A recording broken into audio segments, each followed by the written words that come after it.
महावन में रहस्यमय दृश्य देखा कि कुछ गोप बालक खेल रहे हैं। एक नवतमाल श्याम बालक श्री सनातन जी की ओर देखकर मुस्कुरा रहा है और मंद मंद मुस्कुराते हुए प्रेम भरी तिरछी चितवन से कटाक्ष कर रहा है।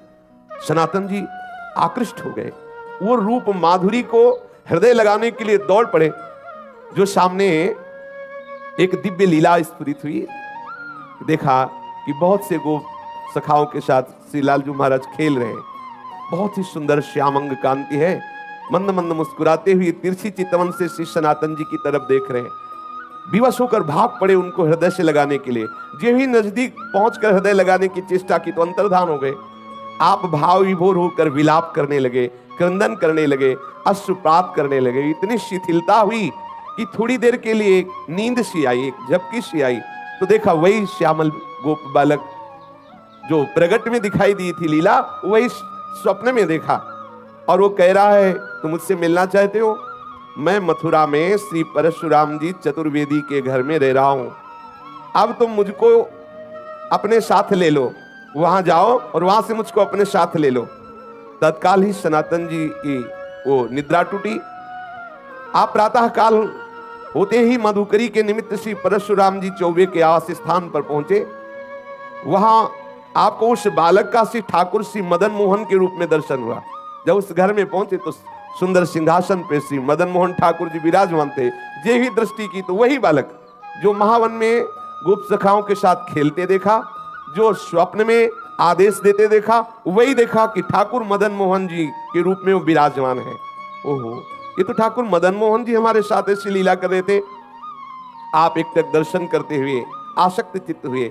आप वैसे तो एक दिन मधुकरी लाते और ठाकुर जी को अर्पित करके कई दिन तक प्रसाद रूप से उसको पाते, फिर कई दिन बाद मधुकरी को दाते। लेकिन मदन मोहन जी के दर्शन के लोभ से आप प्रतिदिन उसी घर में जाने लगे माधुकरी के लिए, और मदन मोहन जी के दर्शन करते और घंटों खड़े दर्शन करते हुए अश्रुपात करते रहते।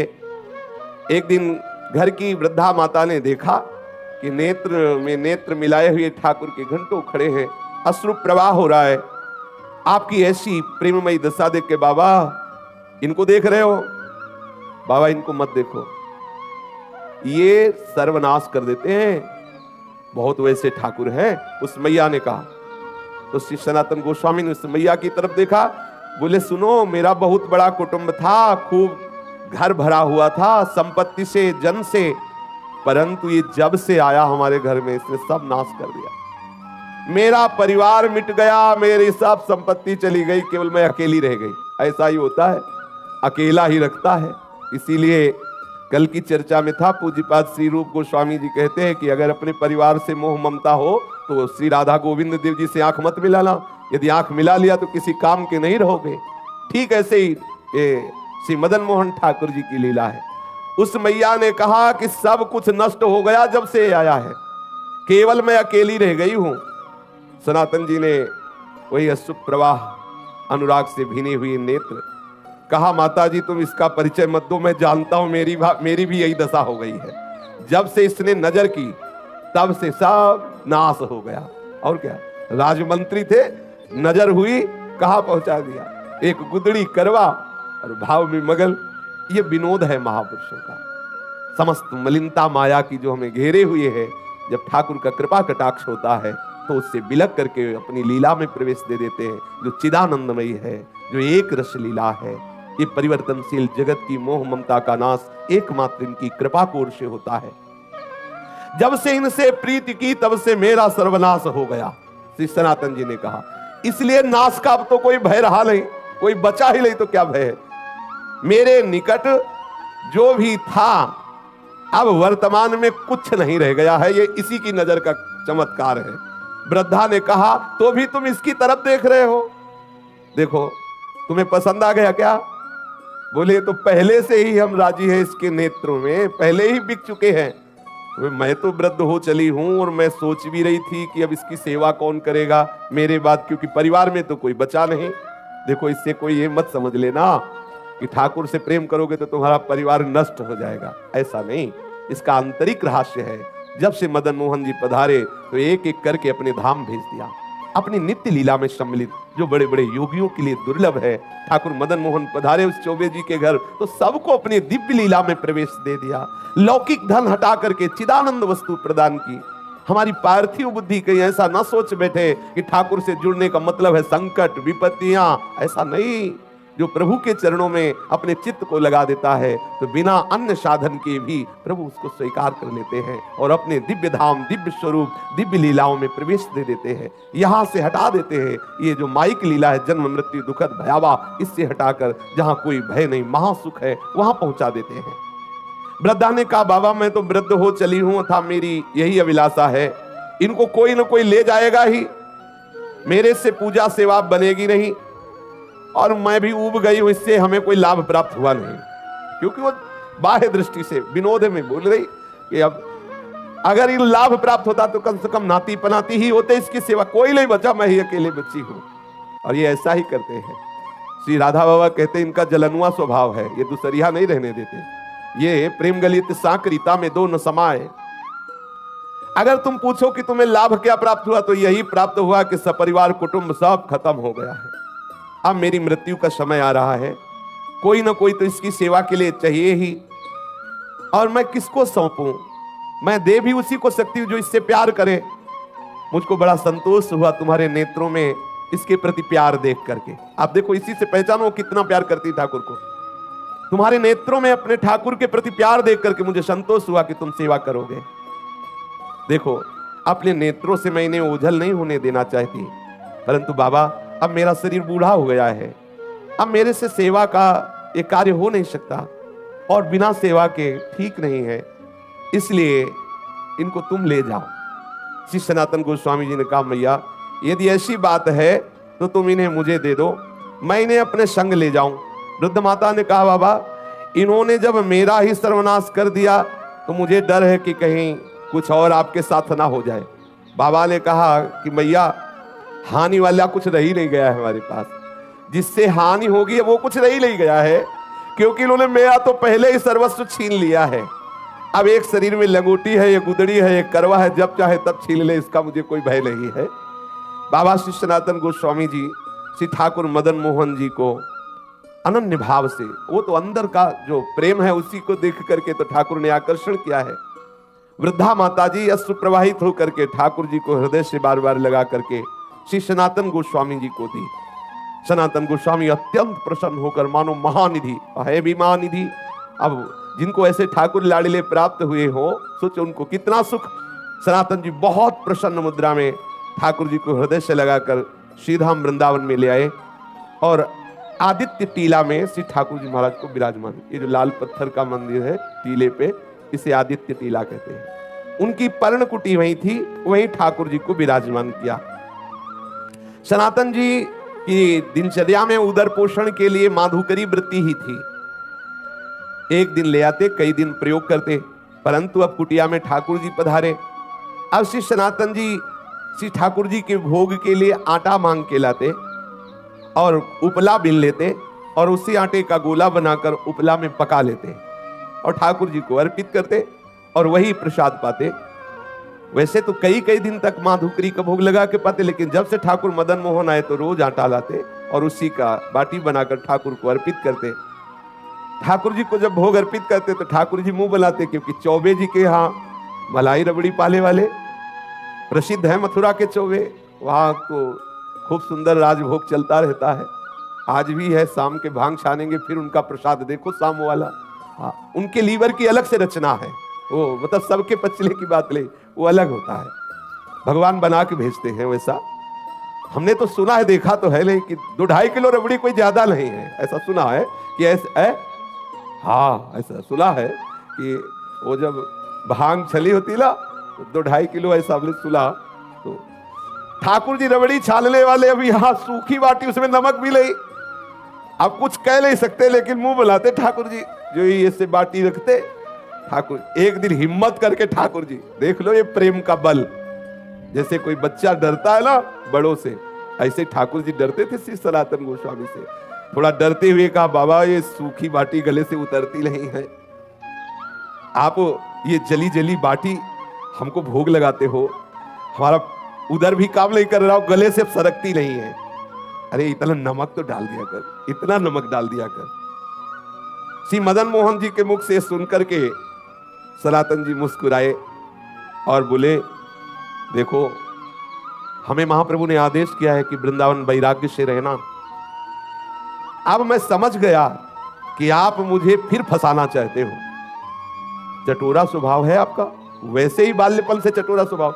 कभी यशोदा मैया के द्वारा दिए हुए माखन से तृप्त नहीं होते थे। जब तक 10-20 घरों से गोपियों के यहां जाकर के बाल लीला करके 10-20 घरों से नहीं पाते, तो हमें पहले से पता है आपकी चटोरा स्वभाव है। और वैसे भी चौबे जी के यहां भोग लगता रहा, लेकिन ये बात समझ लो कि यहां ये व्यवस्था नहीं हो पाएगी। आज आप कह रहे हो कि थोड़ा सा नमक मांग के लाना, फिर कहोगे बाबा नमक तो हो गया, अगर थोड़ा घी में डुबो के तो गला सीज जाएगा। फिर कहोगे बाबा थोड़ा मीठा बूरा मिला दो, तो हम इसी चक्कर में कहां तक व्यवस्था करेंगे। कभी तुम घी कहोगे, कभी बूरा कहोगे। तो इसलिए महाराज मैं तो महाप्रभु की आज्ञा के अनुसार ही रहूंगा वैराग्य से। और आप ये जो मांगे रख रहे हो, ये मांग आप अपना चाहो तो पूर्ण कर लो, हमारी तरफ से व्यवस्था होने वाली नहीं है। मैं वैराग्य पूर्ण ही रहूंगा। श्री सनातन गोस्वामी जी से ऐसा ठाकुर जी ने उत्तर सुना, तो उन्होंने कहा तुम फिर मुझे आदेश देते हो कि मैं अपनी व्यवस्था कर लूं। ठाकुर जी ने हाँ बोले, आप व्यवस्था अपनी कर लो, हमें कोई परेशानी नहीं है। ठाकुर जी प्रसन्न हो गए, ठीक है आप वैराग्य से रहो, हम व्यवस्था कर लेते हैं। श्री सनातन गोस्वामी जी ने श्री ठाकुर मदन मोहन जी को कह दिया कि आप अपनी व्यवस्था कर लीजिए। तो उसी समय मुल्तान देशवासी कोई रामदास जी नाम के जो कपूर परिवार के विशाल नौका में विविध रत्नों और सैंधव नमक, काबुल के मेवा इत्यादि भरी हुई, वैसे पहले यमुना जी से ही व्यापार आदि के लिए नौका यात्रा के द्वारा आना जाना होता था।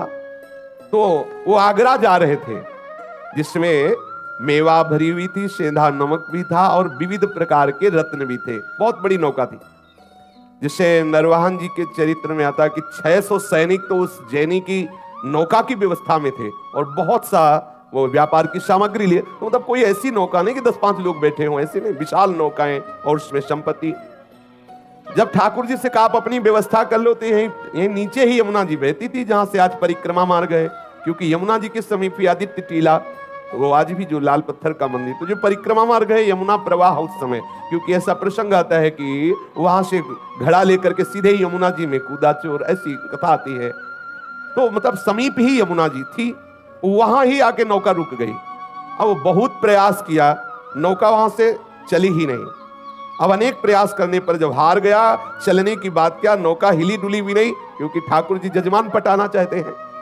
अब श्री रामदास जी कपूर परेशान हो गए, तो ठाकुर जी ही एक गोप वेश बालक का धारण करके गए और कहा, रे सुन, ये नौका ऐसे नहीं निकलेगी, अगर तुझे नौका निकालना है तो देखो वो संत भगवान बैठे उस वृक्ष के नीचे, सनातन गोस्वामी जी के लिए कहा, वहां जा दंडवत कर, कुछ मनौती मान तो नौका निकल जाएगी, हम तुमको पक्की सलाह देते हैं। अब वो श्री सना, और ये कौन बालक, वही है ठाकुर जी पटा रहे हैं, नाव रोका और भेज रहे हैं, पर बिना सनातन जी किया। ये देखो इनका दुलार देखो, ठाकुर कितना अपने जनों को प्यार करते हैं। वैसे ये सबके साहब हैं, लेकिन जो इनकी दास्ता स्वीकार कर लेता है वो ठाकुर अपना साहब उसे बना लेता है। कैसा करुणामय है। नरसिंह मेहता जी के लिए देखो, अपने को सेवक कहा, जब कभी आदेश हो स्वामी निसंकोच होकर आदेश करना, ये सेवक सदैव आपकी सेवा में तत्पर है। श्री द्वारिकाधीश जी ने ऐसा नरसिंह जी के लिए कहा। सबका साहब अपने सेवकों का सेवक बन जाता है, अपने सेवकों को साहब बना लेता है। जाकर के सनातन जी की शरण में उनसे अनुनय विनय करो, तुम्हारी नाव निकल जाएगी। रामदास कपूर तत्काल जिधर उस गोप बालक ने संकेत किया था वहां गए। श्री सनातन गोस्वामी जी बैठे हुए श्री प्रिया प्रीतम के चिंतन में डूबे हुए थे। उसने आकर साष्टांग प्रणाम किया, वस्त्रपात करते हुए कहने लगा, मेरी रक्षा करो, मैं एक व्यापारी हूं, मेरी नाव फंस गई, मैंने हर उपाय करके देखा, ब्रजवासियों को बुलाकर निकालने की चेष्टा की, नहीं निकली, आप कृपा कर दो, मैं आपके पास आया हूं किसी ब्रजवासी के कहने पर। ध्यान किया सनातन गोस्वामी जी ने कि कौन ब्रजवासी ने भेजा, पता चला ठाकुर मदन मोहन ने। बोले समझ गए, अच्छा जजमान पटा लिया है। श्री रामदास जी ने जब सनातन जी से ऐसा कहा तो सनातन गोस्वामी जी ने कहा कि भैया वो बैठे पर्णकुटी में वो जो बैठे ना, आप जाओ उनके सामने कुछ मनौती मानो, जाके उनके सामने मनौती मानोगे तो नाव निकल जाएगी, क्योंकि जान गए कि ये ठाकुर जी ने ऐसी लीला की।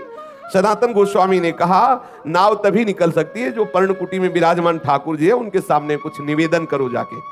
श्री रामदास जी ठाकुर जी मदन मोहन के सामने गए, देखते ही आसक्त हो गए। इतना सुंदर रूप ठाकुर श्री मदन मोहन जी का, और जैसे कोई संकल्प करवा रहा हो, वो कोई चेष्टा नहीं करे। अंदर से आया, नौका निकल जाए तो जितने रत्न, जितनी मेवा मिष्ट, ये सब बिकने के बाद इससे मंदिर बनवा देंगे और आपके भोग राग की व्यवस्था कर देंगे। बस आए, सहज में नाव निकल गई, कोई धक्का भी ज्यादा नहीं लगाना पड़ा, क्योंकि रोका जिसलिए था इसीलिए रोका था। अब वो श्री रामदास कपूर जी सब सामान की बिक्री करके रत्न आदि को लेकर के आए और मदन मोहन जी का लाल पत्थर का जो मंदिर है उन्होंने निर्माण कराया और समुचित श्री मदन मोहन जी के राग भोग की व्यवस्था की। स्वयं ठाकुर जी ने अपने मंदिर को बनवा लिया और अपनी भोग व्यवस्था कर ली। सनातन जी सदैव अपने स्वरूप चिंतन में मगन रहते हैं, निरंतर श्री प्रिया प्रीतम के चिंतन में मगन रहते। एक श्री कृष्णदास जी ब्रह्मचारी नाम के इनके शरणागत हुए, जिनको उन्होंने मदन मोहन जी की सेवा पूजा कार्य में रखा, और आप तो सदैव लीला चिंतन में डूबे रहते। आज श्री मदन मोहन ठाकुर जी करौली राजस्थान में विराजमान है। श्री सनातन गोस्वामी जी का नित्य प्रति का नियम था वृंदावन से पैदल जाना, श्री गोवर्धन जी की परिक्रमा करके पैदल आना। कितना कठिन! अपने गिरिराज जी की परिक्रमा होने के बाद तो 10 कदम भी पैदल चलने की सामर्थ्य नहीं रह जाती। देखो कैसे महापुरुष यहां से पैदल जाते, गिरिराज जी की परिक्रमा दे करके पैदल आते। श्री ठाकुर जी ने जब देखा कि इनका शरीर बहुत वृद्ध हो गया है, फिर भी इनका नियम दृढ़ है, तो कहा कि अब आप मत आया करो, आपका शरीर वृद्ध हो गया है। तो उनका रहा नहीं जाता, ये प्रीति है, रहा नहीं जाता बिना परिक्रमा के, बिना आपके दर्शन के।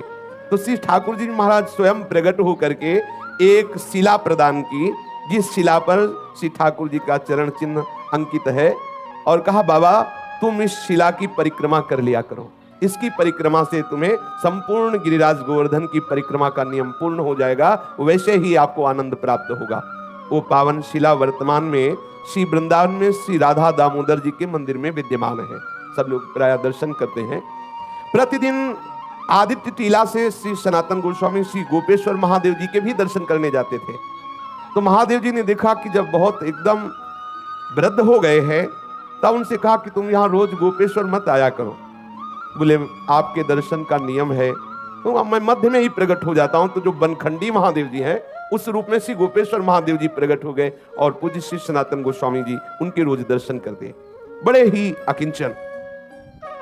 गौड़ देश में वर्धमान जिला के एक गरीब ब्राह्मण अपनी गरीबी से बहुत दुखित होकर धन प्राप्ति के लिए आशुतोष भूत भावन भगवान शंकर की आराधना की। भगवान शंकर जी प्रसन्न हुए और स्वप्न में आदेश किया कि जाओ श्री वृंदावन धाम में श्री सनातन गोस्वामी जी नाम के एक महापुरुष निवास करते हैं, उनके पास पारसमणि है और श्री सनातन जी तुम्हें वो पारसमणि दे देंगे। ब्राह्मण देव को ऐसा भगवान महादेव जी ने आशीर्वाद दिया, जाओ। ब्राह्मण देव बड़े आनंद में मगन होकर श्री वृंदावन धाम आए और यहां पता लगाया संतों से, पता चला श्री गोस्वामी श्री सनातन जी का। वो वहां गए, श्री गोस्वामी जी को देखा, श्री सनातन जी को, एक गुदड़ी, एक करवा और शरीर पे कौपीन। उनके मन में निराशा हुई कि जो खुद ऐसी गरीबी से रह रहे हैं, वो हमें पारसमणि क्या देंगे। भगवान शंकर के वचन तो झूठे नहीं हो सकते, और उन्होंने इन्हीं के लिए कहा है कि इनके पास जाओ तो तुम्हें धन बनाने वाली पारसमणि मिल जाएगी।